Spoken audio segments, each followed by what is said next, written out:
Halo teman-teman semuanya, halo Pak Purnama. Jadi di sini saya akan mempresentasikan mengenai laporan instalasi Apache Spark, yang dimana saya merupakan salah satu anggota dari kelompok Volume. Nah, jadi sebelum itu mari kita perkenalan. Jadi yang pertama itu di sini ada beberapa anggota kelompok saya sendiri. Yang pertama ada saya sendiri, Yogi Sugiantara dengan NIM Akhir 61. Lalu yang kedua itu ada teman saya Anggi Pramestia dari NIM Akhir 29. Lalu yang ketiga itu ada Vanessa Kumari dengan NIM Akhir 37. Lalu selanjutnya itu ada Surya Adi dengan NIM Akhir 32. Dan yang terakhir itu ada Harsa Ananta dari NIM Akhir 34.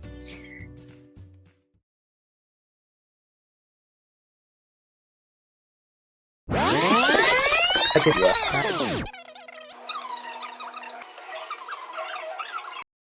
Pendulation la kabelakan Apache Spark. Kita akan langsung saja menuju yang pertama mengenai latar belakang. Jadi, di sini kita akan membahas mengenai MongoDB dan Apache Spark-nya. Untuk MongoDB dan Apache Spark adalah suatu kombinasi yang sangat kuat dalam dunia big data. Tentunya MongoDB sendiri yaitu sebagai database dari non-SQL, berbasis dokumen dengan sangat fleksibel dalam menyimpan data-data yang sangat beragam dan tentunya tidak terstruktur. Sementara itu, Apache Spark juga sendiri yaitu sebagai platform pemrosesan data yang cukup besar, mampu menjalankan komunikasi secara paralel dan efisien. Selain itu, dengan menggabungkan keduanya, kita dapat membangun sistem yang mampu mengelola volume data yang sangat besar. Selain itu, kita juga mampu dalam memproses data yang sangat cepat, serta melakukan analisis data yang lebih mendalam. Tentunya hal ini memungkinkan para bisnis-bisnis untuk mengambil keputusan yang lebih baik berdasarkan data yang mereka miliki. Baik, jadi untuk yang selanjutnya, itu akan dijelaskan oleh teman saya. Terima kasih. Penjelasan mengenai metode yang digunakan dan lanjutan. Halo semuanya, perkenalkan saya Niko Mangi Pramestia dan NIM Akhir 29. Jadi di sini saya mendapat bagian yaitu menjelaskan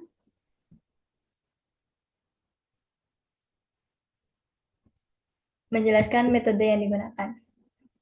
Nah, jadi dalam proyek ini fokus utama adalah pada penggunaan MongoDB dan Apache Spark untuk mengelola dan menganalisis data terstruktur dan tidak terstruktur. Nah, jadi berikut adalah langkah-langkah rinci dari metode yang digunakan. Yang pertama itu adalah pengumpulan data. Data dapat dikumpulkan melalui API, web scraping, atau dengan menggunakan alat ETL atau Extract Transform Load untuk mengumpulkan data dari berbagai sumber. Lalu yang kedua itu menyimpan data, yang dimana data tidak terstruktur disimpan dalam MongoDB, yang merupakan database NoSQL. MongoDB memungkinkan penyimpanan data dalam format JSON, like, atau BSON, sehingga sangat fleksibel untuk data yang tidak memiliki skema tetap. Dan yang terakhir itu adalah pemrosesan data, yang dimana menggunakan Spark untuk membaca data dari MongoDB dengan memanfaatkan konektor MongoDB Spark. Ini memungkinkan pemrosesan data secara paralel dan efisien. Lalu next itu ada metode lanjutannya. Nah, jadi di sini itu ada 3. Yang pertama itu ada analisis data. Yang dimana setelah data dimuat ke dalam data frame, pengguna dapat melakukan analisis menggunakan SQL, like syntax dengan Spark SQL. Yang dimana ini memungkinkan pengguna untuk melakukan query kompleks pada data. Lalu yang kedua itu ada visualisasi dan penyajian hasil.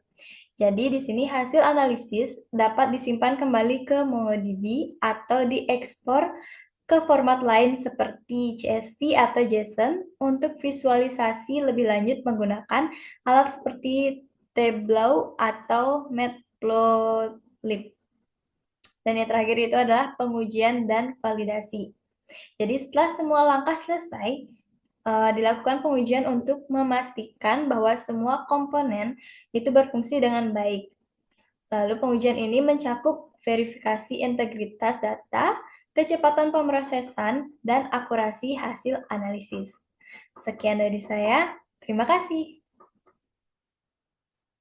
Konfigurasi MONGODB Kampas. Halo semuanya, perkenalkan nama saya Harsa Dewi Ananta, biasa dipanggil Arsa dengan NIM akhir 34. Jadi di sini saya akan menjelaskan terkait konfigurasi MongoDB. Yang pertama ada instalasi, di mana kita perlu kunjungi situs resmi MongoDB. Yang kedua pilih versi sesuai dengan sistem operasi Anda. Dan yang ketiga unduh dan instalasi aplikasinya. Yang kedua ada MongoDB Kompas, yaitu buka MongoDB Kompas, lalu pada halaman awal kita akan melihat form koneksi. Yang ketiga ada menghubungkan cluster, di mana apabila kita mengklik link ini untuk melanjutkan MongoDB Cloud, setelah itu kita langsung membuat cluster dan pilih yang gratis, dan jangan lupa untuk menetapkan region sesuai dengan negara Anda. Slide selanjutnya ada setelah deployment cluster, selanjutnya akan disuruh menghubungkan cluster ke MongoDB Kompas, dan Anda silahkan isi sesuai dengan arahan dari MongoDB tersebut. Selanjutnya ada MongoDB Connection, di mana ubah koneksi default Anda menjadi MongoDB Connection. Dan yang terakhir ada Save dan Connect. Jika berhasil, maka koneksi akan langsung terkonfigurasi seperti gambar di atas. Sekian dan terima kasih. Konfigurasi PySpark.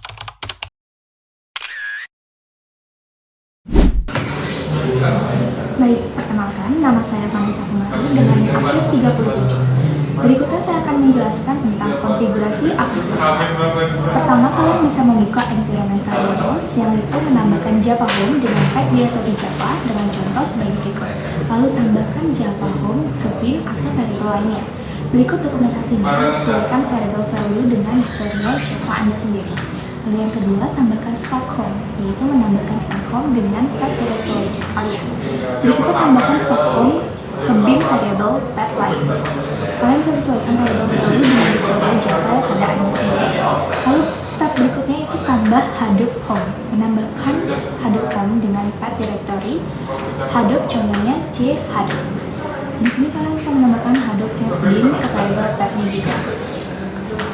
Nah, step berikutnya itu ada ketikkan Spark Cell. Setelah berhasil mengonfigurasikan environment variables komputer Anda, selanjutnya kita menuju ke CMD, yaitu command prompt sistem komputer Anda. Ketikkan Spark Cell dan command prompt Anda. Yang itu yang kedua, pastikan terkonfigurasi. Harap pastikan environment variables Anda adalah benar terkonfigurasi sesuai dengan yang Anda konfigurasikan dan ada security manager pada sistem Anda. Yang terakhir, kalian harus mengecek local host Anda bisa cek local Spark melalui Spark Endpoint atau web UI yang ada di link berikut. Lalu proses telah selesai. Sekian yang bisa saya presentasikan. Terima kasih. Penjelasan data terstruktur dan tidak terstruktur menggunakan MongoDB dan PySpark. Halo semuanya, perkenalkan nama aku Suryadi Darmawan dengan NIM 2301010032. Di sini aku akan menjelaskan mengenai big data, tentang data terstruktur dan juga data tidak terstruktur menggunakan MongoDB Kompas dan juga Apache Spark. So, langsung saja di sini aku mau mulai dulu presentasinya. Setelah temanku menjelaskan mengenai konfigurasi atau langkah-langkah tentang MongoDB Kompas dan juga Apache Spark, sekarang aku mau lanjut. Untuk PPT-nya sebentar aku akan benahi terlebih dahulu. Oke, di sini langsung saja. Di sini kita bisa lihat sudah ada PPT-nya. Jadi di sini adalah konfigurasi Apache Spark dan juga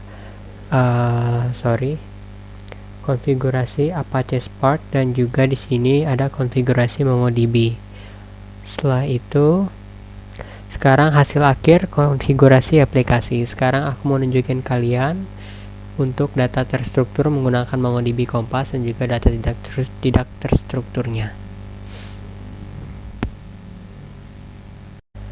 Oke, baik, jadi sekarang aku mau langsung jelasin aja untuk data terstruktur dan tidak strukturnya menggunakan MongoDB Kompas. Di sini dapat kita lihat untuk data terstrukturnya ada namanya database bernama DB Primakara, kemudian ada collapse-nya atau foldernya di bawahnya, ada biodata dan juga mahasiswa. Di sini perlu kita ketahui tentang apa sih itu data terstruktur. Jadi data terstruktur itu adalah jenis data yang memiliki format dan organisasi yang jelas. Seringkali disimpan dalam tabel dengan kolom dan baris, seperti yang ditentukan atau ditemukan dalam basis data relasional. Contoh data terstruktur bisa berupa data pelanggan dengan atribut seperti ini. Contohnya, di sini aku udah ada buat atribut tentang nama dan juga umur dan juga emailnya. Seperti itu, dan ini merupakan data dari data terstruktur menggunakan MongoDB Kompas. Dan selanjutnya untuk data tidak terstruktur, di sini ada collapse atau folder dengan database database DB Primakara. Di sini aku namakan collapse-nya itu biodata. Di sini adalah data tidak terstruktur. Jadi data tidak terstruktur itu sebaliknya atau kebalikannya dari data terstruktur. Jadi data tidak terstruktur ini tidak memiliki format tetap dan sulit diorganisir ke dalam tabel. Jenis data ini termasuk teks, gambar, dan video. Jadi dalam MongoDB Kompas, data tidak terstruktur sering disimpan dalam dokumen JSON yang fleksibel. Jadi di sini aku sebelumnya buatnya buatnya itu dengan raw. Jadi langsung aku input gini, dan juga di sini langsung ada attachment atau objek-objek, dan juga di sini bisa menampilkan gambar nantinya seperti itu. Maka dari itu data biodata di sini, folder biodata di sini kita sebut sebagai data tidak terstruktur. Begitu saja untuk penjelasan mengenai data terstruktur dan tidak terstruktur menggunakan MongoDB Kompas. Selanjutnya kita akan ke Apache Spark, penjelasan Apache Spark dan bagaimana untuk data terstruktur dan data tidak strukturnya menggunakan Apache Spark. Oke, baik, jadi langsung saja kita langsung untuk membuat data terstruktur dan juga tidak terstruktur menggunakan Apache Spark. Di sini aku akan buka untuk command prompt-nya terlebih dahulu. Di sini aku akan buka command prompt terlebih dahulu. Yap, kita udah buka command prompt-nya. Kemudian pada command prompt ini kita tulis menggunakan PySpark, ya kan? Terus setelah kita menuliskan PySpark, kita tulis di sini untuk buka driver Java-nya terlebih dahulu. Java.option. Sebenarnya ini tergantung dengan opsi atau settingan kalian di laptop kalian masing-masing ya. Di sini settingan laptopku seperti ini, dan untuk komennya kalian bisa ketikkan yang aku ketik atau kalian ikuti langkah-langkah aku, ya kan? Security.manager sama dengan allow. Jadi di sini aku buka driver Java-nya dulu, kemudian pada pengaturannya aku harus mengaktifkan atau menyetujui security manager supaya aku bisa mengakses PySpark ini. Kemudian kalau kalian sudah mengetik perintah ini, kalian tinggal enter. Kemudian dia akan memproses programnya, dan nanti kita akan lihat programnya itu berjalan. Seperti itu, kita tunggu saja. Kita tunggu juga sampai selesai. Nanti ini kan sudah muncul, udah running programnya, nanti dia akan notifikasi lagi di bawah. Kita tunggu dulu.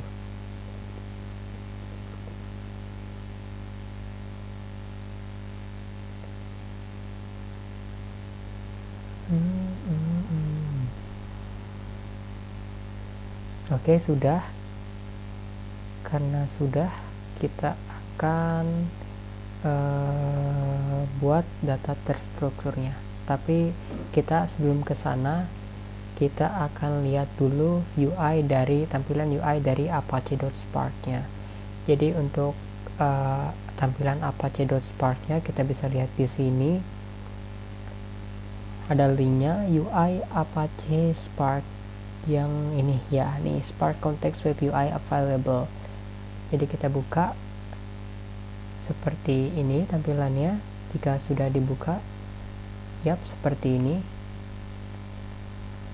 Ini merupakan tampilan utama dari Apache Spark. Ya kan, storage environment. Di sini localhost saya itu 192.168.138. Ini Java Home. Jadi sistem variabel yang sudah kami buat sebelumnya. Oke, langsung saja kita langsung buat data terstruktur dan juga data tidak terstrukturnya menggunakan Google Colabs. Di sini kita bisa langsung konfigurasikan PySpark kita udah instalasi sebelumnya. Di sini kita langsung running untuk PIP install PySpark. Di sini karena aku sudah punya, maka output yang ditampilkan seperti ini ya. Requirement already satisfied PySpark in user local bla bla bla bla bla bla bla. Ya kan? Setelah kita install PySpark itu di Colabs ini, kemudian kita buat data strukturnya. Di sini karena aku sudah buat, jadi kita import variable atau function yang emang PySpark ini punya, gitu kan. Lalu kemudian kita buat data Spark session, yaitu bernama data terstruktur, dimana di dalam data terstruktur ini kita memuat 5 nilai, yang dimana nilai-nilai ini adalah kelompok dari volume itu sendiri. Yang pertama ini ada saya, Tom, kemudian Ogi, Nisa, Anggi, dan Arsa dengan kolom nama, umur, dan juga email, seperti itu. Maka output jika ini running akan muncul seperti ini dalam bentuk tabel, nama, umur, dan juga email, seperti itu. Kemudian untuk data tidak strukturnya kita buat seperti ini. Kita buat lagi Spark Session data tidak struktur sama dengan kita masukkan nilainya, content, this is some unstructured text data. Kemudian yang kedua, another page of text possibly including different formats, seperti itu. Kemudian kita df tidak struktur Spark create data frame, seperti itu. Dan juga ini untuk memperlihatkan hasilnya, kalian tinggal menginputkan show pada df tidak struktur. Jadi data tidak struktur kita tampilkan, maka outputnya akan seperti ini. Jadi dia akan bentuk tabel juga biar di sini layoutnya kelihatan rapi. Maka dari itu coba kita buat untuk tabelnya seperti itu. Kita buat di sini ada konten yang pertama, ya kan. Setelah konten baru kemudian isinya. Jadi this is some unstructured text data. Ini yang pertama, kata pertama. Kemudian kata kedua ada another piece of text possibility including different format, seperti itu. Ini untuk data tidak strukturnya. Dan kemudian selanjutnya itu kita coba untuk menghitung jumlah data atau jumlah katanya, jumlah hurufnya dari konten pertama dan juga konten kedua. Di sini konten pertama itu memiliki panjang 36 kata atau huruf, dan konten kedua itu memiliki 60 kata atau 60 huruf, seperti itu. Oke, itu saja penjelasan mengenai data terstruktur dan juga tidak struktur menggunakan Apache.Spark. Dimana sekarang kita lanjut untuk ke kesimpulannya. Jadi kesimpulan tentang menggunakan atau perbedaan tentang data terstruktur dan juga tidak terstruktur menggunakan MongoDB Compass dan juga Apache Spark itu sebenarnya perbedaannya tidak sama, tapi langkah-langkah atau prosesnya itu yang berbeda. Karena ini software yang berbeda juga, maka dari itu aku simpulan untuk poin-poin mengenai kedua data tersebut. Jadi data terstruktur itu adalah data yang memiliki format atau skema yang telah ditentukan sebelumnya, seperti tabel dalam basis data relasional. Seperti yang udah aku sebut juga di langkah-langkah untuk membuat data struktur di MongoDB Compass sebelumnya, seperti itu. Dan yang kedua itu data pelanggan atau nama yang tadi aku inputkan, nama, umur, dan juga email. Itu data mahasiswa bukan data pelanggan ya, gitu. Seperti itu. Dan itu merupakan suatu tabel. Jadi suatu bentuk kolom yang berisikan value, nama, email, dan juga umur, seperti itu. Terus ciri-ciri data terstruktur itu bagaimana? Biasanya ciri-ciri ini tersimpan dalam baris dan kolom, ya kan? Lalu mudah dicari, diakses, dan dianalisis menggunakan SQL atau alat analisis lainnya, seperti itu. Kemudian perbandingannya antara data tidak struktur itu ada beberapa. Yang pertama, kalian perlu tahu data tidak struktur itu adalah data yang tidak memiliki format tertentu atau tidak dapat diatur dalam skema relasional. Jadi kebalikannya dari data terstruktur. Seperti yang aku udah singgung di penjelasan MongoDB Kompas sebelumnya. Seperti itu. Di sini aku lebih simpulkan lagi mengenai data terstruktur dan juga data tidak strukturnya. Untuk pembuatan atau metodenya itu berbeda, tapi penjelasan untuk kedua hal tersebut di masing-masing software itu sama. Seperti itu. Contoh untuk data tidak struktur sendiri itu memuat teks yang panjang, kemudian gambar seperti tadi attachment di MongoDB Kompas, dan juga kalau di apache.spark ini yang collapse ini, kalian atau teman-teman bisa lihat nih ada value atau nilai yang panjang ya. Ini kita sebut sebagai data tidak struktur. Seperti itu teman-teman. Kemudian untuk ciri-ciri selanjutnya, ciri-ciri dari data tidak terstruktur itu meliputi tidak memiliki struktur yang terorganisir gitu, dan juga kemudian memerlukan alat atau teknik khusus untuk ekstraksi dan analisis seperti natural language processing atau yang kita singkat atau yang kita bisa sebut dengan NLP atau pengolahan citra. Seperti itu teman-teman untuk penjelasan mengenai data terstruktur dan juga tidak terstruktur. Oke, sekian yang bisa aku sampaikan. Terima kasih teman-teman semuanya sudah mau mendengarkan penjelasan dari aku mengenai data terstruktur dan juga tidak terstruktur. Bye bye. Thank you dan let's watch our behind the scene.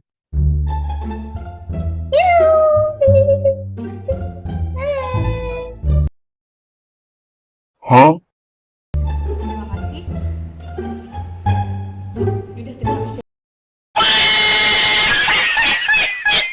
Udah, cepat.